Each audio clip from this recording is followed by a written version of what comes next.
ریاستی دارالحکومت شہر حیدرآباد میں مذہبی جلوسوں کے دوران ڈی جے پر روک لگا دی گئی۔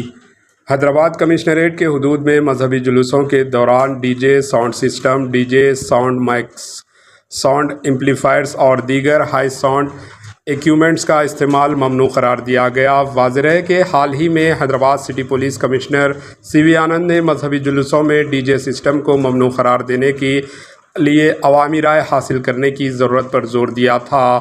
چند دن قبل سیاسی جماعتیں، پولیٹیکل پارٹیز کے قائدین اور مختلف محکموں کے اعلیٰ عہدیداروں کے ساتھ ایک مشاورتی اجلاس طلب کیا گیا۔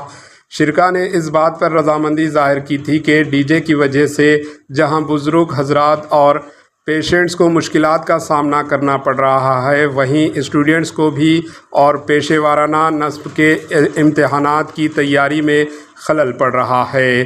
ڈی جے کا ایک خراب کلچر آج ہمارے سماج کا حصہ بن چکا ہے اور اس سے صوتی آلودگی پیدا ہو رہی ہے۔ اجلاس میں شریک شہر کے مختلف مذاہب کے رہنماؤں نے جلوسوں میں ڈی جے سسٹم اور آتش بازی پر اطمینان عائد کرنے کی وکالت کی تھی۔ تازہ طور پر اس سلسلے میں سٹی پولیس نے احکامات جاری کر دیے۔ Bureau report AHN news. AHN news کو لائک کریں، شیئر کریں اور سبسکرائب کرنا نہ بھولیں۔